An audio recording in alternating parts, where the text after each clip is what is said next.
لەناو مێژووی دێرینەوە لە شەوێکی بەهاریدا و لە ئەشکەوتێکی بچووکی بەردینەوە نیگای ئاسمان پەیوەندی کرد بەم مەڵبەندی زەمینەوە لە مەککەدا خەڵکێدا ما و فلیم سوتا و هەموو هەستان دژی نیگای ئاسمان وەستان بێجینجیاندایە بەرهەتاو کردیان بەقاو ئیتر تەواو نەیانزانی ئەو هەتاوە لە عەرشەوە هەڵکراوە ئەبێ هەتا ژیان ماوە نووری دیار بێ لە هەر چوار قوڕنەی دونیاوە لەو ڕۆژەی کاروانی خۆر بەڕێکەوتن وەکوتی شکڕێیان دەبڕی و نەدەسرەوتن دوای 13 ساڵ لەسەر ئاسۆی مەدینەوە خۆریان هێنا و بەدەرکەوتن کۆچ خەبات و بەرخودان بوو خولیا و ژان بوو مەدینە جێگەژوان بوو کرایە مێژووی ساڵنامە چونکە خاڵی وەرچەرخان بوو ئەو یارانە دەستەبژێر بوون هەنجێ بوون پاک و دلێر بوون بە هەڵاڵەی گوڵان فێر بوون مرۆڤ بوون بەس بێچوە شێر بوون بە ئیقڕەئی یەکەم وشەی ئەو قورئانە ئابە و دەستە خاوێنانە ماف و ئازادی هێنرا کۆت و پەیوەند شکێنرا بۆ یەکەم جار گەل بە دەستور ئاشنا کرا شۆڕش دژی جەهل کرا ئەسپی عەقڵی تیا تاودرا شارستانێتی ئیسلامی بەرپا کرا مافی ژینگە و ئاژەڵی تیا ڕەچاو کرا جیهانی پێسەرسام کرا گەلان لە جێی یەکتر خواردن بوونە برا بۆ داهێنان بوونە چرا مێژوو دەڵێ موسڵمانان 13 سەدە ڕێزیان هەبوو پێزیان هەبوو بۆ ناحەزی گەل و خاچیان زەبری توند و هێزیان هەبوو دوای جەنجی جیهانی دوای جەنجی یەکی جیهانی کاتێ بە خۆمانمان زانی چاومان خەو زۆری بۆ هانی ئارام ئارام نامانە خەو لەپڕ ڕۆژیان کردین بە شەو کە ناویان ناین پیاوی نەخۆش ئیتر نەما جۆش و خڕۆش دوشمن زەفەری پێبردین وەڕی کردین قڕی کردین بەرامبەر یەک پڕی کردین دوێنێ دەستمان لە دەستی یەک کەچی ئەمڕۆ بەربووینە یەک جەستە بووین کە هەڵڕژاین یەک جەستە بووین کە هەڵڕژاین وەک ئاردین ناودڕک پژاین ئیستیعماری بەریتانی هاتوو ماڵی بۆ بەشکردین چەند گەلێکیان خەنی کرد و چەند گەلێکیان بێبەش کردین ئینجا خەڵکی چەوت و نەزان ڕابرد و پیس و بێویژدان بە کورسی حوکمە هەڵزنان ئەوانەی چوونە سەر کورسی جیرفان گەورە و ورگ برسی لە تاو ڕابواردن و کورسی لە میلەتیان هەر نەپرسی خیانەتیان کرد لەگەلیان چەند کڵاویان کردە سەریان بوو نەژەق نەموت و سندان کەس پیاو نەبوو تەنها ئەوان خۆیان خستە جێی خوای ئەوان ئەو جا هەر کەس لێوی بزوان یان بۆ زیندان بۆ شەلاق و بۆ پێلەقا یان گۆڕستان بە فیشەک و بە مەشنەقا ئابەم جۆرە هەوڵی قازی لە باربرا خۆیشی برا لە چوارچرا لە داردرا بە دەستێکیان بۆ گەل کوشتن دەستێکیش بۆ تەوقە و ئیمزای خۆفرۆشتن یان لە ترسان یان لە برسا خەڵکی فێربوون تێی هەڵبدەن هەر هەڵق و نێو بڵێ مەمنون ئەلوعلووی تایفەی قەل هەر ئاینوت و بژی هوبەل سەرکردەی پاڵەوانی گەل سەرکردەی چی شەخسە پەڕۆ نەخۆشی گولی و سێبەڕۆ نمونەی سەدام و سادات ڕۆژهەڵاتی ناوەڕاستیان کرد دەستخەڕۆ فەڵەستین و کوردستانیان کردە ڕەنجەڕۆ ئامادەبوانی خۆشەویست بە ناوی مەڵبەندی سۆرانی کۆمەڵی دادگەری بە خێرهاتنێکی گەرمتانەکەین بە تایبەتی بۆ ڕێز دکتۆر عیماد گوانی کەوا ئەم شەو تەشریفی هێنا ڕێگایەکی دووری بڕیوەوە ئامادە بووە و بە خێرهاتنی سەرجەم خوشک و برایانەکەین خوای وەرپاداشتی هەموو لای بداتەوە سەرەتا داوا لە کاک ئیسماعیلەکەین و فەرموویە سرودێکمان پێشکەش بکە اللهم صل على سيدنا محمد وعلى آله وصحبه وسلم اللهم صل على حبيبنا محمد وعلى آله وصحبه وسلم اللهم صل على شفيعنا محمد وعلى آله وصحبه وسلم لو ڕۆژەوە ڕۆیشتووە تۆراوە دڵی من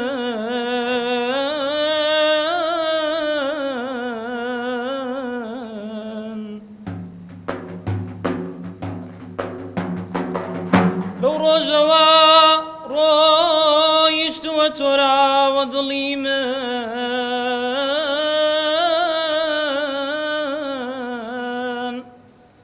هەرچەندە گەڕێم بەسەر و شوێن ماوە دڵی من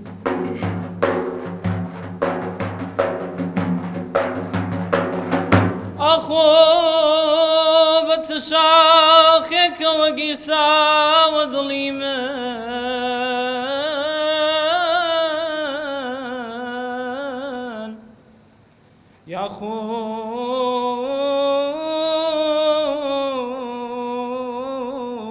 یاخۆد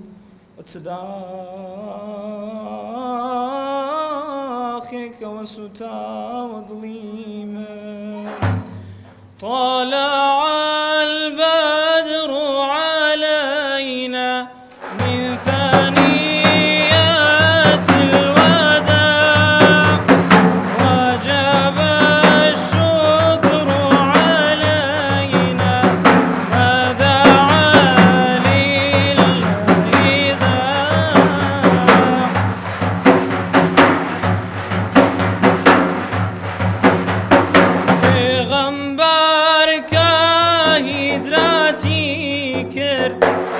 شاری مکە دەرچوو خەڵکی مەدینەکە زانیان هەمووی دڵخۆش و شاد بوو طلع البدر علينا من ثنيات الوداع وجب الشكر علينا ما دعا لله داع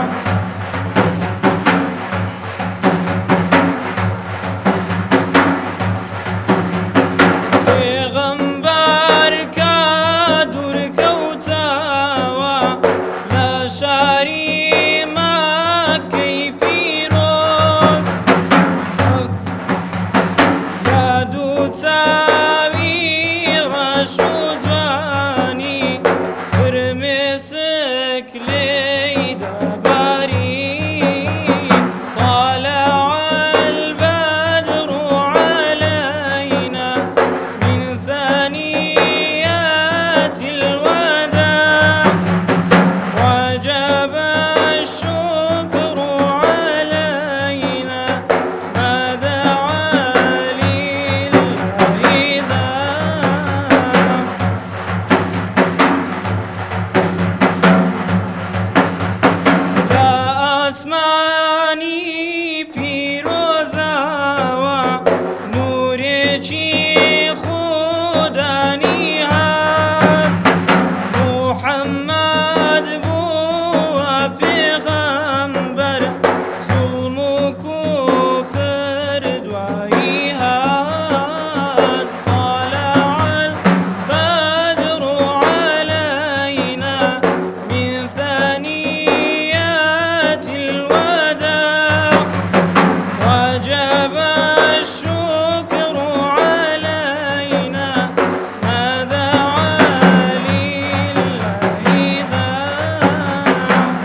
الله. خی گەورە پاداشکار ئیسماعیل بداتەوە. ستاش داوا لە بەڕێز مامۆستا دەکەین دکتۆر عیمادوانی جەنابیان فەرموویتن بۆ پێشکەشکردنی وتارەکەی.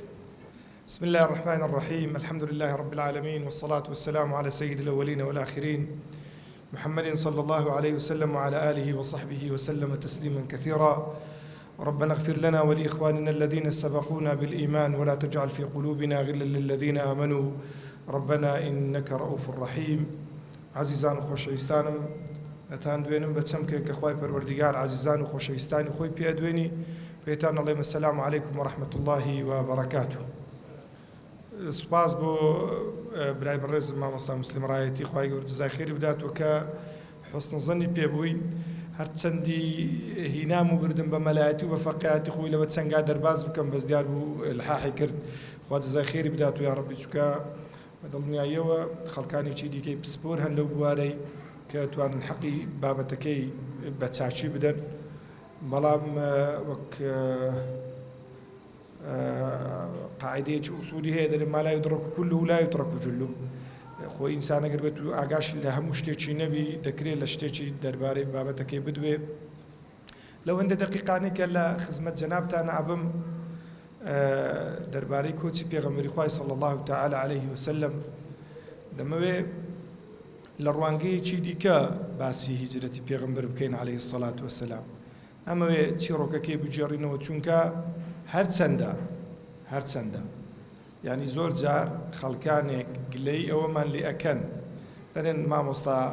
ئەنگۆ ئەرێ بەس نییە چی دیکە باسی مردن و نوێژی جەنازە و زەکات و سەرفترە و ئەو بابەتانە ئەکەن وەرن بڕک باسی دنیایان لۆ بکەن. قناعەتم وایە ئەو خیتابە یعنی خۆی ئەو ڕەخنەیە بەشێکە لەو غەزبە فکریەی کە کراینە دانەوێ وا پیشان بدەن بەوەی کەوا مەسئلەی دنیا و قیامەت دوانەیەکی لێک دیکە جیاوازن. ئەوەکەوەی زۆر لە زانایان ئەڵێن ئەو کات ئەزمەی عالەمی ئیسلامی دەستی پێکرد ئەو کاتێک کە عولەمایان لە دەستگای سوڵتانی عالی دەوڵەتی عەلیەی عوسمانی قناعەتیان بەوەی هات کە بابی معاملات بکەنە قانون جیاواز لە بابی عیبادات. کەچی تەماشاکەیت ئێمە لە فقهی ئیسلامیە زانایانمان ئەوەندە وشیار بووینە دینیان بەیەک پاکیز تەماشا کردیە. یعنی لە بۆ تەعلیم تەبویبی بابەتەکانیان کردەوە بابی عیباداتەوە بابی معاملاتەوە ئەوە نیکاح و ئەوە مەثەلەی جینایات و بابەتانەیە. هەرلوێش گەورە زانای ئومەتی ئیسلامی عەبدولوەهاب النەجار محاضەرەیەکی هەیە نەقدی ئەو فکرەیەکە کە دەڵێ ئەو کاتێک کە فکرەی ئیسلامی مەسئلەی عەقیدەی حەسر کرد لە سێ بابەتە لە مەسئلەی ئیلاهیات سەمعیات نبوات ئەو کات دەڵێ ئەزمە لە فکری ئیسلامیا دروست بوو و ئەوەی تەئیدی و فکرەشەکە مفەکرێکی گەورەی ئومەی ئیسلامی هەیە بەناوی ئەبوو زەید مقری الئیدریسی ئەندامی مەکتەبی سیاسی پارت و ئیحسانی مەغریبیە ئەندام پەرلەمانی وانیش بووە. تەمان مفەکرێکی زۆر عەزیمە و کابرایە ماشەڵای لێبی یعنی کمن ئەوانەی لەو سەردەمەی بەقەدەر ئەو کابرای مەوسوعی بن. ئەوەڵێ غەمەکانی ئومەتی ئیسلامی لە ئێستاوە دەستی پێ نەکردوون لە سەردەمانێکی زووە دەستی پێکردوون بناغی دانایە بەڵام بە خلافە بە ڕوخانی خلافەتی ئیسلامی کۆتایی هات. جا بەڕێزانم ئێمە سەراحەتەن یەک لە گەورەترین مشکلەکانی پەروەردەییمان یعنی بە زۆر جار کە دادەنیشین لەگەڵ مامۆستایان ئەو گلەیەمان هەیە. یەک لە گەورەترین مشکلەی پەروەردەییمان لە مەنهەجی پەروەردەییمان غیابی سیڕەی پێغەمبەری عەلەیهی السەڵات وەسەلام لە پەروەردەکردنی فەقێ لە پەروەردەکردنی حوجرە لە پەروەردەکردنی پرۆگرامی تاچی موسڵمان وەکو موسەقاف. ڕاستی تاکو ئێستا لە ناو ئەمە باسی کوردستانێکەکەین لەکنەمە سیڕە وەکو پێویست ئێحتیمامێکی جددی پێ نەدرایە حەقی خۆشی نەدرایتێ. ئەگەر لە مناسبەیەکی ئاوا باسی بابەتە چکرابی ئەگەر نەدایکان سیڕەی پێغەمبەریان کردیتە خاریتەتە الطەریق و دەلیلی پەروەردەکردنی منداڵەکانیان و نە ناوەندە مەعریفەکانیشمان بای ئەوەندە اهتمامیان بە جانبی مەعریفەداوە. سوپاس بۆ خوای پەروەردگار لەو ئاخیرانە جوودێکی باش هەیە تەسەوڕ بکەن 97 و 98 لە مێژ نییە لەناو مەکتەبەی کوردی تاکە کتێبێک کە دەستت بکەوت باە لەسەر سیرەی پێغەمبەرت بخوێندبایەوە ژیانی پێغەمبەری مەزنی مامۆستای پارەزانی بوو. پاشەویش مامۆستا عەبدولعەزیزی مامۆستا عەلادین کوڕی عەبدولعەزیز هیکۆی بابی ئەو دکتۆر دلاوەرەی کە وەزیری تەعلیم عالی بوو کتێبەکان چاپ کردەویش هەڵە و شتی زۆر تێدا بوو کەم بوو. يعني ئەگەر بێت و گەنجێک بیویست بە شتێکی لەسەر سیرەی پێغەمبەری بخوێنیت و عەلەیهی سەڵات وەسەلام بە زمانی کوردی کممان دەستەکەوت. تا وەک نەوشەورمان مستەفا لە کتێبەکەی خۆی باسەکات دەڵێ وەخت خۆی ویستم تەفسیرێکی قورئانی بە کوردی بخوێنمەوە گەڕان دەڵێ تەفسیرێکم دەست نەکەوت کە لە کوردیا بە کامڵی نووسرابی دەڵێ لە ئاخیری بڕیارمدا لە عەرەبی فی ظیلالی بخوێنمەوە و لە قەدیمەکانیش لە نوێیەکان فی ظیلالی بخوێنمەوە و لە قەدیمەکانیش تەفسیری جەلالەین بخوێنمەوە. يعني بە معنایەک کە مەدرسەی کوردی هەتاوەکو و ئاخیرانش ئیشکالێکی زۆری هەبووە لە سەرچاوە مەعریفیەکانمان لەو پەروەردەکردنی نەوەکانمان. بەس ئێستا الحەمدولله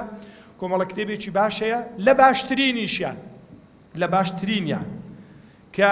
یاسر زەعاترە ئەڵێ لە 100 ساڵی ڕابردووە شتێکی ئاوا لە ژیانی پێغەمبەری نەنووسراوە. کتێبەکەی وەضاح خەنفەریە بە ناوی الرەبیع الأول کە کرایتە کوردیش بەهاری یەکەم تەفسیر چاپی کردیە. هیوادارم تەرکیزی بخەنە سەر بەتایبەتی لەبەرەوەی قراءة سیاسیە استراتیجیە في السيرة النبوية خوێندنەوەیەکی نوێیە لە ڕووی استراتیجی و لە ڕووی سیاسیش لە بۆ ژیانی پێغەمبەری خوا صلی الله علیه وسلم. برای بەڕێزمان شێخ دوورەید المەوسلی شێخ دوورەید طبعا لە قورئانیات ئیشەکە و برایە خوای پەروەردگار موفقی بکات دوێنێ دیار بلوی باس کردم لە فترەیەک تقریبا 20 ساڵێکە بی مسلمان بووە لە مەسیحیەکانی بەرتڵە و ئەوانەیە بەس ماشەڵڵای لێبی خزمەتێکی زۆر باشی ئیسلامەتیەکە کتێبێکی تقریبا 20 مجلدە لەسەر قورئانیاتی نووسیە و برا بەڕێز قسەکەی ڕێک لە قسەی سلمانی فارسیە چی باسیەوەی کرد گوتی ئێستا خەریکی نووسینی کتابێکی مە لە 3 مجلدە إسقاطات السيرة النبوية على الواقع كو محاولة بكين سيري بيغمبري عليه الصلاة والسلام بكينا زاد و زەخیرەیەک چرایەک بکەین لەبەر سێبەری واقع لەگەڵی دابنشین. سپاس بۆ خوای پەروەردگار خوا شەڕەفیەوەشی بەمە بەخشیوە کە نزیکەی 4 ساڵە بی بەردەوامین لە دەرسێکی شەوانی سێ شەممە ئێستا لە ساڵی ڕووداوەکانی ساڵی 8 هیجرین و خوێندنەوەکانی ئەو دەرسانەی کە لە بۆ ژیانی ئەو ڕۆمان پێویستمان پێێتی تەطبیقی بکەین سیرە بکەینە دەروازەیەک بۆ ژیانی ڕۆژگاری ئەو ڕۆمان. با زۆر نەچمە ناو بابەتانە پێشەچێک بوو کە دەمویست ئاگادارتان بکەمەوە لەسەر ملاحەزانە دایکانمان خوشکانمان برایانمان کە ئەبێ بەڕێزان بۆ گەڕانەوەی شکۆی ئومەت بۆ گەڕانەوەی عیززەتمان بۆ گەڕانەوە و ناسینی ئیسلامێکی حەقیقی فەهمێکی تەواو لە قورئان و لە سیرەتی پێغەمبەر لە سونەتی پێغەمبەری خوا پێویستمان بە سیرەتی پێغەمبەری صلی الله علیه وسلم. ئێمە اهتماممان بە قورئاندایە اهتماممان بە سونەتیشدایە بەس اهتماممان بە سیرەت نەدایە چونکە سیرە ئەو سونەی کە لە لای ئێمە مەشهورە تعريف أصولي فقهاء لبو سنة كبريتية ما صدر عن النبي صلى الله عليه وسلم من فعل أو قول أو تقرير نك تعريف أهل حديث بوها تعريف حديث كان ما صدر عن النبي صلى الله عليه وسلم من قول أو فعل أو تقرير أو أحكام خلقية أو خلقية أو على هدى أو على سبيل هدى أو استشارة أو ما إلى ذلك. هاتوكاتو أقر بيتو السيري بيغنبري صلى الله عليه وسلم فراوان ترى لسنتك جاري وهي تماشاك أو سنة ممكنة وكوي ألين بالروايتي بدل لا سلسلة يأخذ لمنهجية أهل حديث زور زاري وحديث زرناتي بلام رنگ بي أو منهجية تطبيق نكري لسيري بيغنبري صلى الله عليه وسلم. لويش أكرم ضياء العمري قول عالم عراقي كتابة شنوسية بناء السيرة النبوية الصحيحة محاولة لتطبيق قواعد المحدثين على رواية السيرة النبوية. يعني لبروي السيرة بشكل تاريخ داد أندري لبر هندي الحديث يعني ذاك التعامل لقى الحديث زور بقوة تربوة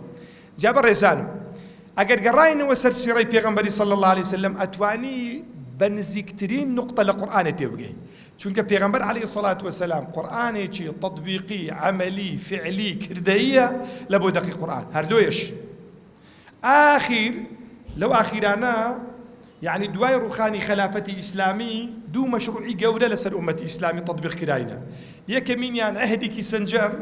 كاحتلال منطقة شرقي أوسط. وطبعا لدواي الروخاني بلوشي سوفيتي يعني جود جمسري روسيا كوتاي هات ئەمریکا بوو بە سەید و سەرداری دنیای خوێندنەوەیەکیان بۆ دنیایە بوو. یەکەم شتیان احتلالی منطقەی شەرقی ئەوسەط و خێراتەکەی مەشهورە بە عەهدی کیسنجەر. فعلا تطبیقیان کرد، داگیریان کرد، عێراق داگیر کراوە، ئەفغانستان داگیر کراو. بەڵام دوایەوەی کە زانیان ناتوانن ئیسلامی لە ناو دڵابین نەدەرێ لە 2001 بەولاوە دوای 11 سپتێمبەر مەشروعەکی دیکەیان تەقدیم کرد، مەعادی ڕاندی ئەمریکی بەشێکی لە جوودی خۆی تەرخان کرد لە بۆ خوێندنەوە لە بۆ عالەمی ئیسلامی. دوو تەقریری مەشهوریان هەیە. یەکێکیان الئیسلام المەدەنی الدیموقراطی کە الحەمدولله ئەو ساڵە ئەستانە کردبوو یە کوردی برای بەڕێزمان کاک بنار قەرەداغی خوا جەزای کوردی تێ کوردی کە هیوادارم بیخوێننەوە ولەگەڵ بیناو شەبەکات الاعتدال في العالم الإسلامي. هي یەکەم خێزانی زاڵمای خەلیلزاد نووسیتی. ئەو مەشروعەیە کە ئێستا لە عالەمی ئیسلامی تەطبیقیەکەن. لەو مەشروعەی بەشی ئاخیری تەرخان کرایە لۆ دوو شتە. یەکەمین لێدان لە حیجابی ئافرەت، دووەمینیشان لێدان لە سونەتی پێغەمبەری صلی الله تعالی عليه وسلم، بە تایبەتی لە فەرمودەکانی پێغەمبەری خوای صلی الله تعالی عليه وسلم. سیرکە وڵاتێکی وچی ئەمریکا دەستگایەکی وەکو موەسسەسەی ڕان کە شت ئەنووسی لە بۆ مەرکەزی قڕاری ئەمریکی بەشێک لەو بابەتانە تەرخان کرا لە بۆچی لە بۆ لێدان لە سونەتی پێغەمبەری صلی الله تعالی عليه وسلم. لە کنەوان سونەتی پێغەمبەری صلی الله عليه وسلم بە مەعنا لێدان لە کەسایەتی پێغەمبەر، دوورخستنەوەی لە بۆ تەفسیرکردنی قورئان و هەروەها دوورخستنەوەی نەوەی ئێستا لە سیرەت و هەروەها لە سونەتی پێغەمبەری خوا. لۆی بەڕێزانم پێتان سەیر نەبی کە ئێستا خەڵک هەیە لەو هەولێرەی خۆمان دەڵێ ئێمە بڕوامان بە ئەشهەدو ئەن لا ئیلاهە ئیلا الله هەیە، بەڵام بە هیچ شێوەیەکی بڕوامان بە ئەشهەدو ئەنە محەممەد ڕەسوڵ الله نییە. یعنی ئەوە ڕەدی یەکێکە لە بەناو قورئانیا لە بۆ برای بەڕێزمان کاک دکتۆر عوسمان هەڵبجێی کە خۆی باسەکە کابرا ئەڵێ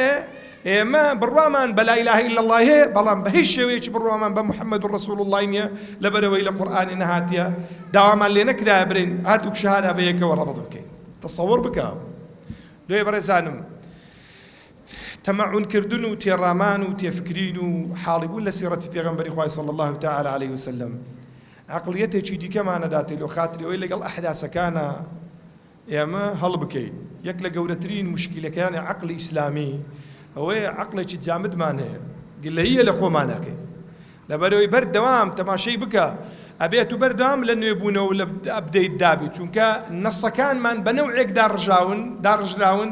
کە تەفاعول لەگەڵ واقعەکەن، تەفاعول لەگەڵ ڕووداوەکانەکەن، بەڵام چێ ئەبێ خەڵکێکە بی خوێندنەوەی لە بۆ بکات. جا کۆچ ڕووداوێکە لە ڕووداوەکانی تاریخی ئیسلامی، ڕووداوێکە نەکوەکو ڕووداوێکی بەسیط. وەک مامۆستا محەممەد ڕاتب نابلسی ئەڵێ کۆچ دەربازبوونە لە دانیشتن و لە ساکینایەتی لە بۆ متەحەریکایەتی و جوولە. کۆچ دەرسی یەکەمی کۆچ کە ئینسان لەی فێرەبی کە لەی حاڵیە بێوەیە بێ مسلمانی دانیشتوو، مسلمانی مردوو، مسلمانی بێجموجۆڵ، مسلمانێک کە ئەڵێ کراوی خۆت بگرە بانەی بە، مسلمانێک کەوا تێ بگات تەنها دین ئەوەیە کە هاتوو طقوساتی عیبادەتت هەبی لە کایەکانی ژیانی ببێ دەرێ. کۆچ پێچەوانەی ئەو بۆ چوونانەیە، چکە کۆچ بە معنە هەڵستانە، کۆچ بە معنە ڕاپەڕینە، کۆچ بە معنە بەرەو گۆڕانکاری بوونە، کۆچ بە معنە نوێگەریە، کۆچ بە معنە بەرەو لووتکەچوونە. لۆیە بەڕێزانم زانایانمان زۆریان دەربارەی کۆچ نووسیوە لە ژن لە پیاو، دەیان و سەدان کتێبی سیرە هەیە کە لە دەربارەی ژیانی پێغەمبەری نووسراون عەلەیهی السەڵات وەسەلام. بەڵام بەڕاستی کمن ئەو کتابانەی وەکو کتێبەکەی وەضەح خەنفەرا نووسرا من لە وردیە کە وات لێ ئەکات و لەگەڵ سیرەتی پێغەمبەرا بژی عەلەیهی السەڵات وەسەلام. جا من دەمەوێ هەندێک لەو دەرسانەی کە لە سیرەی وەرەگیرێن باس بکەم کو ئەمە لە ژیانی ڕۆژانەی خۆ تەطبیقی بکەین. یعنی کو لە پەروەردەی منداڵە تەطبیقی بکەین، کو لە دەعوە و بانگەوازە پەروەردەی بکەین، کو محاولە بکەین لە اقتصاد و لە بەڕێوەبردنا تەطبیقی بکەین. ئەمە هەدەفی گەورەی نووسینەوەی ژیانی پێغەمبەریە صلی الله عليه وسلم. شێخ بەڕێزان وەک شێخ سولەیمانی نەدەوی ئەڵێ کتێبێکی هەیە بەنای الرسالة المحەمەدیە، 9 محاضرەنە لە جامعەی دڵهیدایەتی، ڕەدە لەسەر استشراقی ئەو تەبشیری ئەو بابەتانە کە لە جامعەی دلهی قسەیان بە پێغەمبەری گوتینە تەڵ شتێکی زۆر ناوازەیە بەخۆی بە ئوردی نووسرایەت تەرجەمەی عەرەبی کرا بەڕاستی کمن ئەوانە لەو بابەتەی کە شت ئاوا گەورە نووسرابی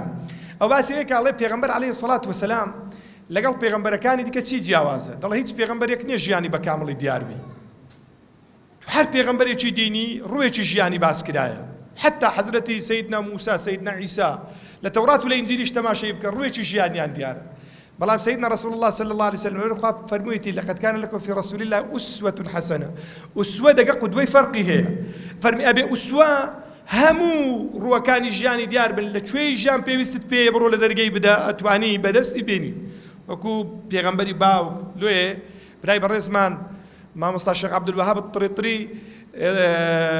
طريري خوا تمني دريج بكا سعودية طبعا مهاجرة فقيرة لتركيا كتابي هي بناوي السيرة النبوية كأنك تعيش معاه دو مجلدة فرسان مؤسسة فرسان كرديتي بس برو بيخوينوا لا تسروشي طبعا تبيوستد ببيغمبري عليه الصلاة والسلام لا پەروەردە کردنی منداڵ لە پەروەردە کردنی جی لە بواری تیجارەت لە ماڵ لە سەید و سەردارایەتی لە شوانایەتی لە گچکایەتی لە پیری لە جحێری لە باپیرایەتی بەنەوعەکی ژیانی پێغەمبەری نووسرایە کم کەس هەیە ئاوا ژیانی تۆمار کرابی حتا ترمذی لە شەمائیلیا باسی ڕیشی پیرۆزیەکە چەند تاڵەموو لە ڕدێنەکەی سپی هەڵگەڕاو چێ ژیانی ئاوان نووسراوتەوە لوی برزان شت زوره ممکنه اگر دا بنشین وکوی الله من دلم 4 ساله ما خریچین شوانه 35 دقیقه قسا کین لسر پیغمبری خدا صلی الله علیه و سلم هشتاش ممکنه 3 سالی دی کشی بوه کاتو لخدمت پیغمبری دابی علیه الصلاة والسلام طواو نابی لوی هندک درس هنا درسی زور مهم من لسر پیغمبری خدا یکم درس لهجرت پیغمبری خدا صلی الله علیه و سلم یکم درس لو درسانی که لو اوروبی اسمان به كأبي لبيري نكين الجمع بين الأخذ بالأسباب والاعتماد على الله بري زانان قاعدة شان هي دلين بيشي تصي أصحابي فيه خدا ياسايشي لقردونا هبوا أوي شوي هركاتك بيغمبراني هركاتك ديني لها رشد أبوبي بمعنى أوي عالم بأدبي كردي بران برخوا دجي بيامكي واستابنوا پیغمبران دعاء كردي بخواي پروردگار بمباشري او قومي لناو برديا او قومي لناو برديا بس فرمون لقل حادثي لدواي حادثي اصحابي فيلا كبيغمبر لدايك بي او سنن كونيه دغوري خواي پروردگار يا ساي چي دي كديني تبون ان تنصروا الله ينصركم او جاري خواي پروردگار ديوي اتو كاركتري چي گرينگ بي أخذي بأسبابتها بي ودبي لقل قاعدة كونية بجولي هتاوكو وجودتها بي لو يتماشي بك لشر بدرة بتني ملائكة ناين شر بكان لقل صحابة كان بيغمبري إخوة شاردل الصحابة شهيدة بن ملائكة بجدار لشرك لشر وحودة بجدار ملائكة لشر خندقة بجدار ملائكة بلان بچه بقيادة بيغمبري إخوة صلى الله تعالى عليه وسلم لو او قاعده لهجرتي پیغمبري خو بزقي ودياركوي لو خوي پروردگار براقي لو پیغمبري نينا وكو اسراء ومعراج پیغمبري هر بگري لمكي بهيني لمدينه دابني هشو هشت روجا او كابرايا بخوي وبرفيقي غاري لو بري ترسيو ما ترسيو مكافئك هي سطح اشتري كوكو $1 مليون يستا زياتره داني بيقرن داني بيكوجن اتفاقك هي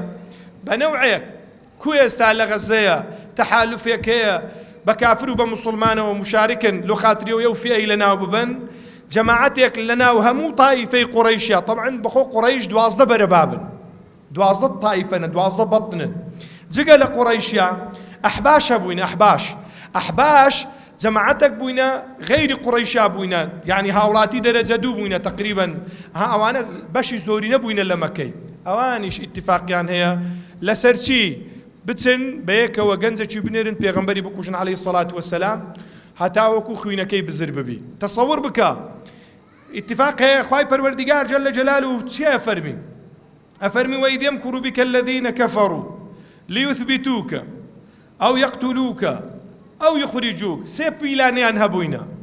یەکەم پلان خوتەکە ئەوە بووە لیوثبیتوک ئەوەیە بتگرن لێ بتهێڵنەوە دەست بەسەرت بکەن ئەو یەقتولوک یانە شەهیدت بکەن و بتکوژن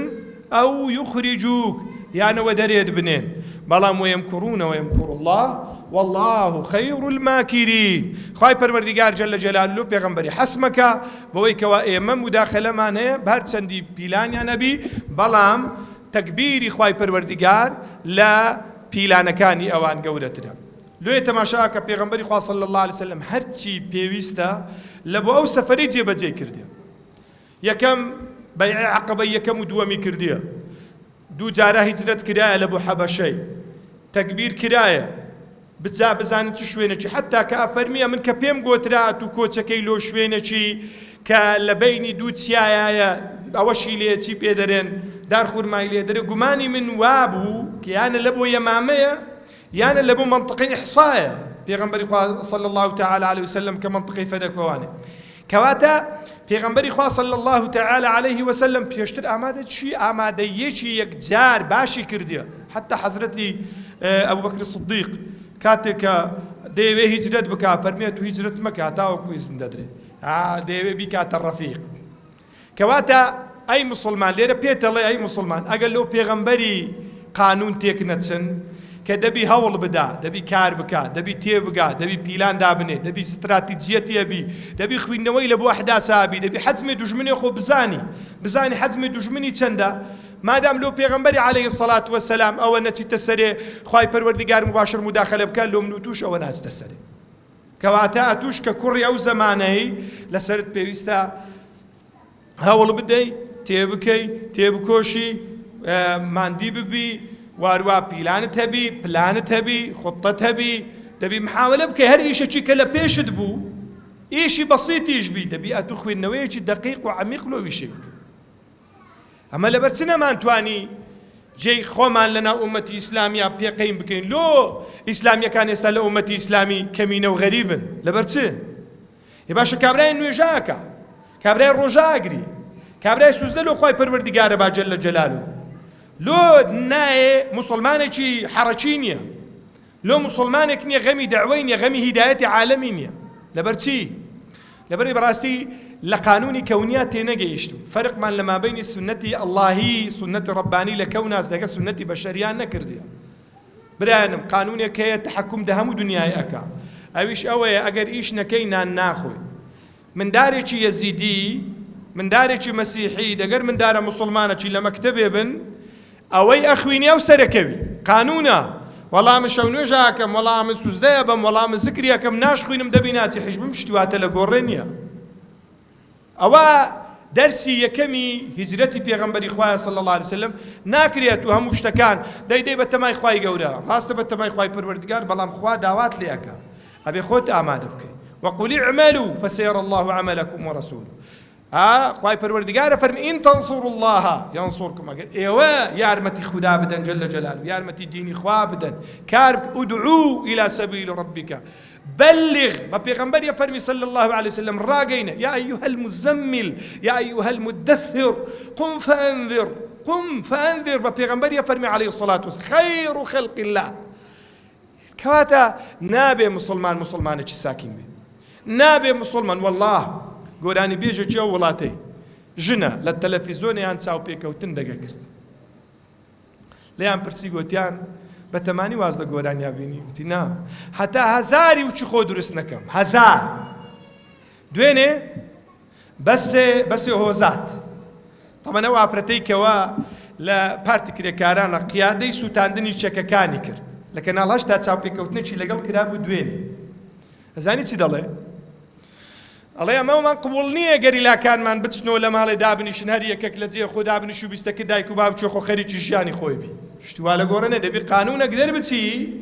ئەمە جارەکی دیکە لە بۆ فکرەی کە هیتمانە بێ کار بکەین و ئیش بکەین و تێبکۆشین و جارەکی دیکە بە شێوازێکی دموکراتی بینەوە مەیدانی درێژە بە خەباتمان بدەین ئیتخوا خوشکانی بەڕێزم برانی بەڕێزم چی هەیە لێوە بە منیشی دەگەردابی غەمی هیدایەتی خەڵکێکمان بووی دویتمان کاکە فران کەسەی بێدینە نوێژانە کە باوشۆ بچین سەرەکی لێ بدەین باسی دینی خوای پەروەردیگاری لەوە بکەین والله برایەکمان لەو هەولێرەی ئافرەتێکی مەسیحی نابوو مسلمان بوو، خوای گەورە هیدایەتی دابوو، وتارێکی دابوو لە هەندێک برایە گوتبووی لە ڕۆژا قیامەتی خوای پەروەردیگار جەل جەلال و محاسبەتانەکە بە نەوعێکی کە لەژێر محاسبەی دەرناچێت. بڕی خەڵک پێویستی بەدەستی میهرەبانی ئێوە هەیە. برایەکی دیکەم میوان بوو ئیمام خەتیبە لە تشیلی، خەڵکی ئوردونە، تیمامەسە بەخوا لەو فی لە تشیلیە 3500 نەفەر مسلمان، کەس نییە باسی ئیسلامەتی لە عالەمی بکە.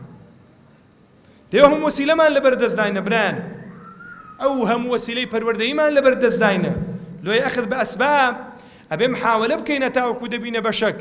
دەبێ محاولە بکەین جوهدمان هەبی، هەوڵمان هەبی و پێغەمبەری خوا صلی الله تعالی علیه وسلم. دووەمینیان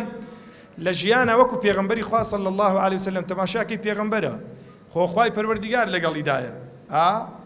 بەڵام پێغەمبەر عەلەیهی السەڵات وەسەلام بێ ڕەفیق دەرناچی لە بۆ کارێکی ئاواگری. پێمان ئەڵێ لە ژیانە ئاگاتان لێبی هەڵبژاردنی ڕەفیق تەئسیراتی لەسەر ئینسانیە بێ. ڕەفیقی ژیان هەر لەو گەنجانەی کە دەیانەوێت چکت چوکۆڕ شوو بکەن و عایلەی پێک بینن دەبی محاولە بکەن هاوبەش و هاوسەری ژیانیان نەوعێکی وا بن یارمەتیدەری یەکدیکە بن لە بۆ خەیر، و هەم لە ژیانشت دەبی محاولە بکەی. چونکە ئەڵێ حەسەنی بەسری دەیفەرموو لە ژیانتانە برادەری زۆر چاک پەیدا بکەن، لەبەرەوەی لە ڕۆژا قیامەت یەک لەوانەی کە شەفاعەت ئەکەن لە بۆ یەکدیکەیە برادەری چاکە. حتا فەرمی لە ڕۆژا قیامەتێ ئەوانەی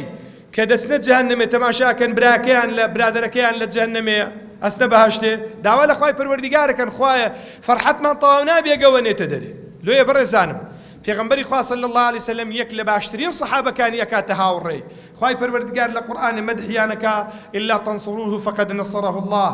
إذ أخرجه الذين كفروا ثاني اثنين إذ هما في الغار إذ يقول لصاحبه لا تحزن إن الله معنا. أو آية دبيت دروش متى رجع قيامته مدحدون فراءك بتني مدح بيغمبريناك عليه الصلاة والسلام وكوي هجرتي بيغمبري بيمان بلي للدنيا آقاتا للرفيقي بي خشي بالرزم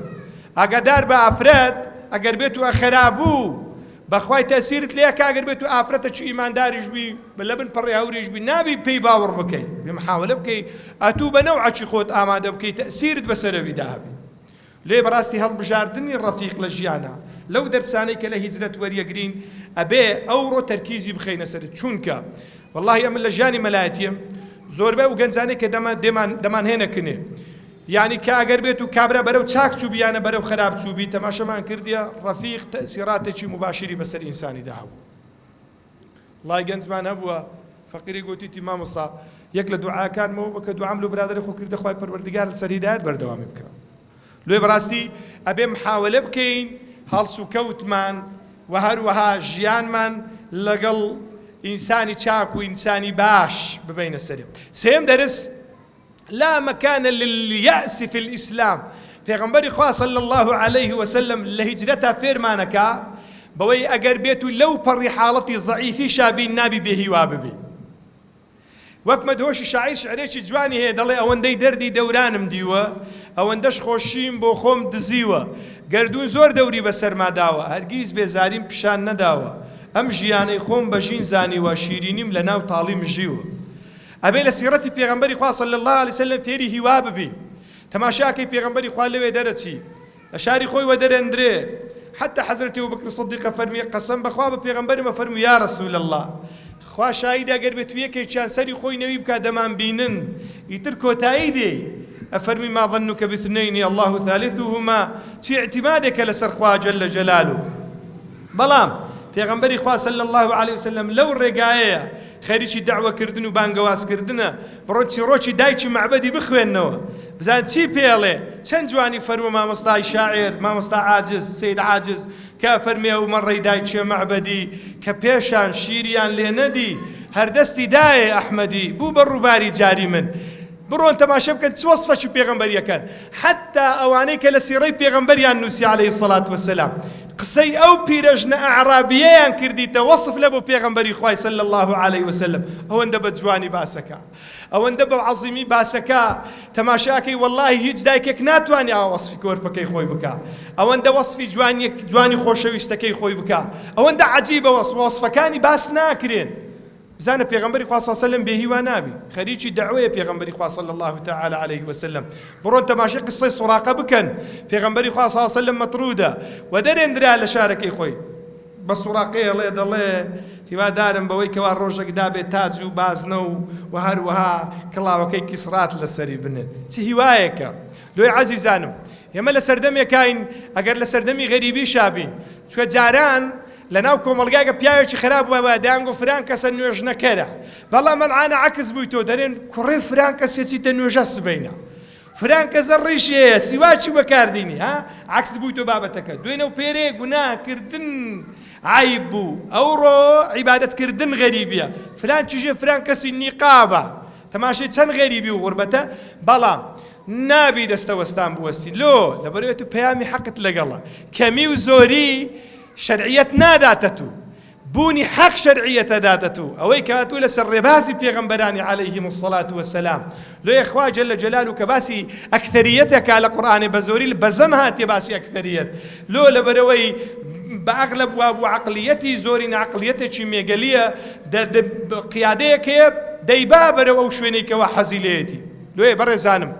وەکو پێغەمبەری خوا صلی الله تعالی علیه وسلم لە ژیانە ئینسانی گەشبین بن متفائیل بن ئینسانی وا بن هیوا بەردەوام بالێتان بباری لۆیە عولەما فەرمون البەلاء موکول بالمنطق حتى دەفەرمی لە قسەیە قەت وەمەرێ وەڵڵاهی کاکە وەڵڵاهی وەزعەکە زۆر خراپە بەو خوای زۆر بێدینیە وەڵڵا سبحان الله دقەتمدایە حديث پیغمبری صلی الله تعالی وسلم پیغمبر فرمی هر کس چی بره همو خلق به هلاک شو بخوی لخرا زیاتر به هلاک شو لو نایه یأز بلاو بکیتو نایه بردان توشت جوانه کام ببینه وەکو سیدنا عیسای بەکە بکن کە لەشە چیدا تێپەڕین بەلای حەواریە گوتیان ماشەڵڵا بۆ چەند ناخۆشی گوتی کەلاکەی چەند ناشینە فەرمی ماشەڵڵا لە جوانی و سپی ددانەکانی بە ئاوا بین گەشبین بین هیوا بەخش بین یعنی ئێستا مەثەلەن ئێستا ئێمە لێرەین دانیشتوین ڕەنگ بێ کابرا بڵێ باشە لۆ تەماشاکەی کاتی کە گۆرانی بێژێک دەچێتە شوێنێکی ئەو هەموو خەڵکە بە پیری وا دەچی تەبیعەتی بەشەری وایە عەزیزانم ستا لە هەر شوێنێکی زۆر نابگەڕێ بڕۆ تەماشەیەکە با ساحیب بووک هەر لەوێ نەبی 50 ساحیبی لێ پەیدا بن بەڵام با دوو نەفەر بێن پارەی تازیەی لە بۆ بدەن ئەوە تەبیعەتی بەشەریە لۆیە عەزیزانم ئیش لەسەر نوخبە بکرێ ئەوانەی کە نوخبەن ئەبێ واتێ بگەیەندرێن بەردەوام ئینسانی هیوا بەخش بن لە ژن و لە پیاوە خاڵێکی دیکە کە خاڵی پێش کۆتاییە بەڕاستی ئەوەی کە گرنگ و مهمە التضحیة من أجل المبادئ لە سیرەی پێغەمبەری خوا فێرە بین هیچ منهەجێک هیچ بەرنامەیەک بەبێ قوربانیدان ناگاتە ڕێ هیچ کاروانێک ناگاتە مەنزڵ ئەگەر بێت و قوربانی لە پێناو نەدرێ بڕۆ تەماشای تەصحیەی پێغەمبەر و یارانی بکە عليه الصلاة والسلام أبو بكر فرمي رضا ورحمة إخوائي پروردگار اللي بك رفيقي غار أبو بكر وما أدراك ما أبو بكر فرمون تاك الصحابية كهم جاري لاستراتيجية بيغمبري ببي وقوة حالي دبو فرمي لا رجال روشت بين كان لبيشي دروي بس بين كان لباشي دروي بين كان لتنشتي وبين كان لتنشتي فرمي يا أبو بكر تشيت يا رسول الله روحهم جانم با قربانی جانت بی یا رسول الله صلی الله علیه وسلم مگر شتێکی شهاد با پێشی من با مەرجی من بەڕای مەرجی تو بکەوی چ قوربانی دانێکە لە پێناو چی خۆ پێغەمبەری خوا صلی الله علیه وسلم دەیتوانی پەشێمان ببیتەوە لێ ببیتە گەورەی قوڕەیشیە بەڵام ئەو ستراتیجیەتەی کە بە گەورە پیاوانی قوڕەیشی ڕاگەیان والله يا عمي لو وضعوا الشمس أها في يميني والقمر في شمالي اگر يعني چی يعني اگر بمكن مليك همو دنيا بمكن اقليم جيل لو سري دنيا عايدين بدز برداري او بانغوازي ببم بانغوازكا بدز برداري نام سياستا تماشاكي 2 مليار نفر لو سري دنيا برو كتابك يا بناي وجاء رجل من اقصى المدينه باس لجياني داعيه المانيا كابرايه سوربيستي الماني لو سري ده بەیەک دەنجی هاوارەکە لەو سەری دنیاە بەخوا برادێک باسی نیوزلەندای لۆ کردم کە جەزیرەیە دەبی لە بەحرەی لۆ بچی تی 6500 نەفەر بووین لە پایتەختی وێ نوێژی جێژنەمان کردو مە چییە ئەوە نەتیجێ و قوربانیدانەیە نەتیجێ و غەریب و غوربەتەیە کە ئەو هەموو یارانە و سەحابانە ئەیان بینی لە کاتێکە مامی علی باسی پێغەمبەرێکە عەلەیهی الصەلاة وەسەلام لە جەنگی بەدرە فەرمی لە بەیانی جومعەیە هێشتا شەڕ دەست پێ نەکرابوو لە شەوێ تەماشەم کرد پێغەمبەر خەوی نەچوویتە چاوە خەریکی دوعاکردنەیە ئەفەرمی هێشتا شەڕ خەریک بوو دەستی پێ کرد چوومەوە گەڕامەوە کنی سەیرەکەم سەری لە سوزدەیە دەیفەرموو یا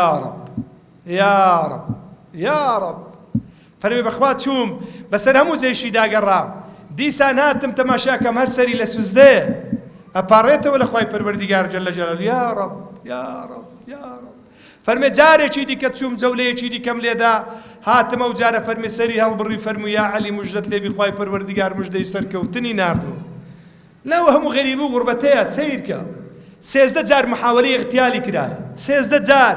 محاولەی کوشتن و شەهیدکردنی کرایە بڕۆن تەماشای چیرۆکی حەمزەی بخوێننەوە فەرمی ئەو کاتێک کە جەنازەیان هینانەوە هەر یەکێک دەگریا لۆ نەفەرێکی دەیفەرموو ئەمما حەمزە فەلا بەواکیە لەها بەڵام ئەوڕۆ کەس نییە لە بۆ هەمزەی بگریێ فەرمێژ خەبەر گەیشتە ژنە ئەنسارە وتیان یا ڕەسوڵ الله ژنا خڕکەینەوە هەموومان لە بۆی بگرێن و شینەی لە بۆ بجێڕین چ غوربەتێکە لێ بەڕێزانم وامەزانن ئەو نورەی ئەوڕۆکە لەبەری دانیشتوون بە ئاسانی هاتووە بەخوا بە هەوڵ و ماندووبوون و جوودی هەزارەها لاو و زانا و دانا هاتووە وامەزانن بە قووەتی خۆمان گەیشتوینەتێ بەخوا و هیدایەتە ئەوڕۆکە ئەمن و لە ژێری دانیشتوین پێغەمبەر گریاوە لەو ئەبوو تاڵیبی مامی بەنسیبی نەبووە حەزرەتی نوح لەبەر خوای پاڕاوەتەوە خوای اعترازی لێگرتووە لەسەرەوەی ئینەهو لەیسە من ئەهلیک داواکە خواوە کوڕێ منە با بە هیلاک نەچی تازە قەدەری خوای پەروەردیگار وایە کوڕی تۆ نییە ئیتر بەمەعنا ئەوەی لە ڕابێتەی عەقیدە ڕابێتەی لەگەڵە تو جیاواز لێ بەڕێزانم ئەو تەصحیح کە پێغەمبەری خوای دایتی عەلەیهی السەڵات وەسەلام لە ئەو ڕۆبووە تاوەکو من و تو لە بانجی تەوحیدە لێرە دابنشین سیر کە دەگەر بێت من و تو لە دایکێکی موسڵمان لە عایلەیەکی موسڵمان لە دایکی نەبووینایە دەبی ئێستا چ باین با وەزعمان کوو بووایە ئەو خوایەمان نەناسیبایە نوێژمان نەکردبان زکرمان نەبوویایە ئەو ڕاز و نیازەی کەوا لە شەوی تاریکا لەگەڵ مەولای خۆتەکەیت لە کاتی هەبوونی غەمە لە کاتی هەبوونی دەرد و بەڵایە هەمووی بەرەکەتی ئەو تەصحیحەیە کە پێغەمبەری خوا دایەتی عەلەیهی السەڵات وەسەلام لێ بە وەفا بن لەگەڵی عەزیزانم کۆتاییەکەی بەوەی دینم لە هیجرەتی پێغەمبەری خوا عەلەیهی السەڵات وەسەلام یەک شت و نوقتەی زۆر گرنگ هەیە ئەویش ئارامگرتن بۆ گەیشتن بە نەتیجە پەلە نەکردن ڕێزانم یەک لە گەورەترین مشکلەکانی ئێمە وەکو موسڵمان ئەوەیە بەردەوام خۆمان لەگەڵ خەڵکێکی دیکە یعنی مقارنە ئەکەین لۆ ناگەینە نەتیجە ئەوە نەتیجە عایدی من و تو نییە زۆربەی زۆری سەحابەکانی پێغەمبەری خوای نەیان بینی ئیسلام بگەتە ئەو سەر و ئەو سەری دنیا بڕ چێ دیتی برانم خۆ حەمزەی فەقیر خوای پەروەردیگار لەگەڵ ئەومان حەشر بکات لەگەڵ ئەو 72 سەحابە بەڕێزەی مصعب ئەو گەنجە بەڕێزەی کە دایکی بەجێشت بوو خۆشەویستی داچێ بوو طەبعاً نازاندرایی داچێ بوو یعنی فەقیرێک خۆ پێی نەکرا جارەکە دیکە بگەڕێتەوە مەکەی ببینی کە گەورە پیاوانی قوڕەیش هەموویان زەلیل دەبن و کەلیمەی لا ئیلاهە ئیلا الله بیلالێک لەسەر بانجی بەیدی بانجی تەوحید بەگوێ بە شەریعەتەدا نەیان بینی لۆیە پێویستمان بەڕاستی بە ئارامگرتنە بە سەبرگرتنە ئەم کاروانە پێویستی بە سەبری پێغەمبەرانە بە تەصحیحی پێغەمبەرانە پەلەی ناوێ لەسەرەت و نییە خەڵک هیدایەت بدریان هیدایەت گرنگەوێت و پەیام بگەینی لۆی لە ڕۆژە قیامەتێ پێغەمبەر دێن فەری پێغەمبەر یەک نەفەریشی دەگەدانیە یەک نەفەریش ئیمانی پێ نەینایە پێغەمبەرێکی وەکو سەیدنا نوح عەلا نەبینا عەلەیهی السەڵات وەسەلام وەکو واردە 950 ساڵ کاری پێغەمبەرایەتی دێ 80 نەفەر ئیمانی پێ هینایە مهم نییە بەس گرنگ لێرەوەیە تو سبەینە چ توێ لۆ خزمەت خوای سبەینە چت کردیە وەرە دامان ناگەر هەو شۆکە بمری چ توێ چەند نەفەر لەسەر دەستی تو هیدایەتیان وەرگرتیان چەند ماندووبوون و تەصحیحەتدا لە پێناو کەلیمەی لا ئیلاهە ئیلا الله محەممەد ڕەسوڵ الله صلی الله تعالی عەلەیهی وسەلەم لۆی عەزیزانم زۆرن ئەو دەرسانەی کە لە هیجرەتی پێغەمبەری خوا عەلەیهی السەڵات وەسەلام فێریە بین بەڵام ئەوانەیان گرنگترینن بە تایبەتی تەصحیحەدان لە پێناو مەبدا و هەروە ئەخذی بە ئەسباب و هەروەها ئارامگرتن و لە هەمان کاتشدا بێهیوانە بوون بەڕاستی ئەوانە ئەگەر بێت و وامان ئەو سەبەبانەمان لە ژیانی خۆمان جێبەجێکردن بەخوا جارێکی دیکە مەدینەیەکی دیکە دروست دەکەینەوە لە ماڵی خۆمان لە دڵەکانمان دڵمانە بیتە مەدینستان چونکە ئەگەر بێت و سیرەی پێغەمبەرت تەطبیق کرد بەخوا هەم لە دنیا سەربەرزەبی هەم لە قیامەتیش خۆشبەخت خوای پەروەردیگارە مولایەکی موفق بکە داوا لە خوای پەروەردیگارەکەم لە ئاخیری وتارەکەم بەناوبەرز و صفاتە جوانەکانی بە ئیسمی عەزەمی داوای لێکەین بەوەی کە لە لای ئەوە پیرۆزە وڵین یا ڕەبی خوای و خاتری گەورەی خۆت خودایە وامان لێ بکەی بەکارمان بینی تەبدیلمان نەکە اللهم استعملنا ولا تستبدلنا يا رب العالمين يا ربي خوایە بە خزمەتکاری دینی خۆت قبوڵمان بکەی یا ڕبی خوا شارەزامان بکەی لە دینی خۆت شارەزامان بکەی لە سیرەتی پێغەمبەری خۆت یا ڕبی خوا وامان لێ بکەی بە ڕێبواری کاروانی ئەو پێغەمبەری قبول ببین یا ڕبی خوا لە خاتری گەورەی خۆت سەبرمان بدەیتێ سەباتمان بدەیتێ ئارامیمان بدەیتێ یا ڕبی خوا وامان لێ بکەی کە گەڕاینە لای تو پێغەمبەری خوا حاشاییمان لێ نەکا قبولمان بکە خودای لە خاتری گەورەی خۆت لەکەم کوڕەکانمان ببورە وصلى الله على سيدنا ونبينا محمد الأمي وعلى آله وصحبه وسلم تسليما كثيرا السلام عليكم ورحمة الله وبركاته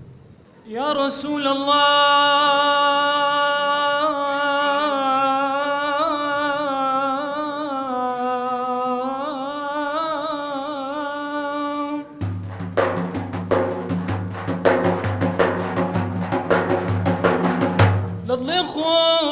لضلخهم قر سؤالكم كتسونتك صحتي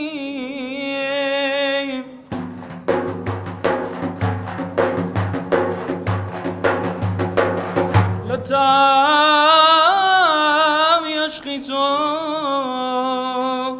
لما ويزقواتي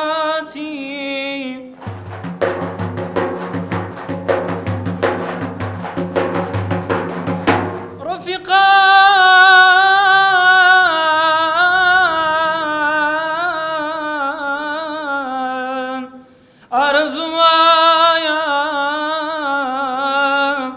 كجانم كم بقرباني وزبانم شاد وروشن كام والصلوات دان لقياني برون برلازام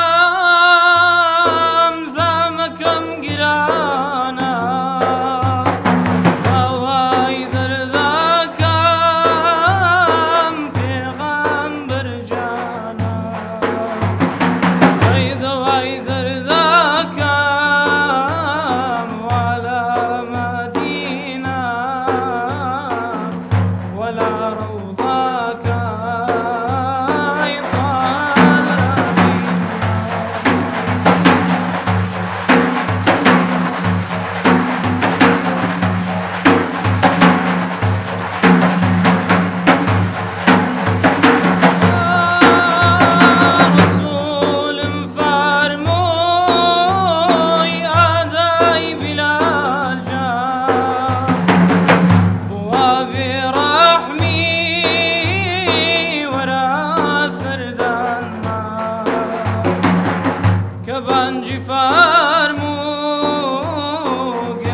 ويذر ذاك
جوهرك أڵێن پەری خەیاڵی تۆ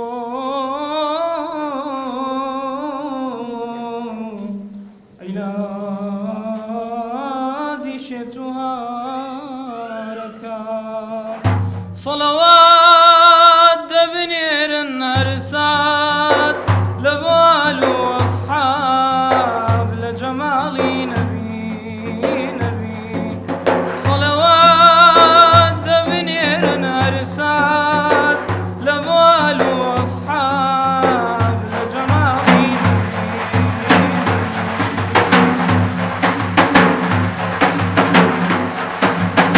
یەک بۆ خەلیفەی بەرهەقی بووبەکری سەدیق ئەو یارە ڕیش سپیە و وەلی و زانای بە تەحقیق ئەو گیان فیدای ماڵ و سەرەی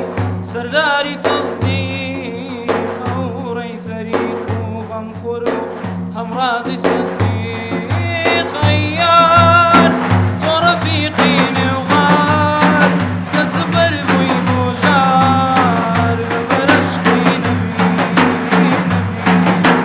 ئەی یار تۆ ڕەفیقی نێوغار کە سپەر بووی بۆ ژار لەبەر عشقی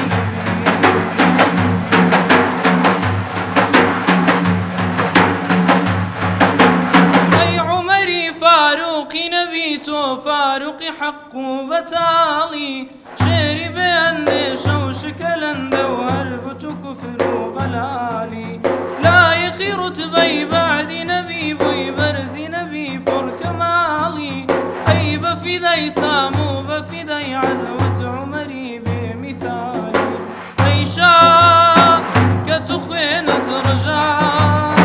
بە خەلەنگی ئەعدا لەبەر عشقی نەبی ئەی شاه کە تو خوێنت ڕژا بە خەلەنگی ئەعدا لەبەر عشقی نەبی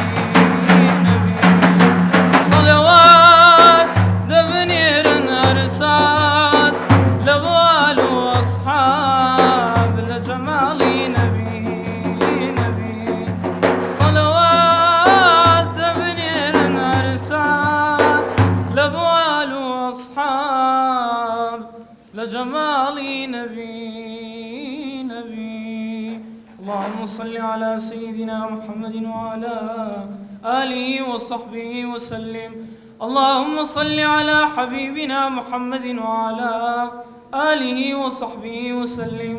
اللهم صل على شفيعنا محمد وعلى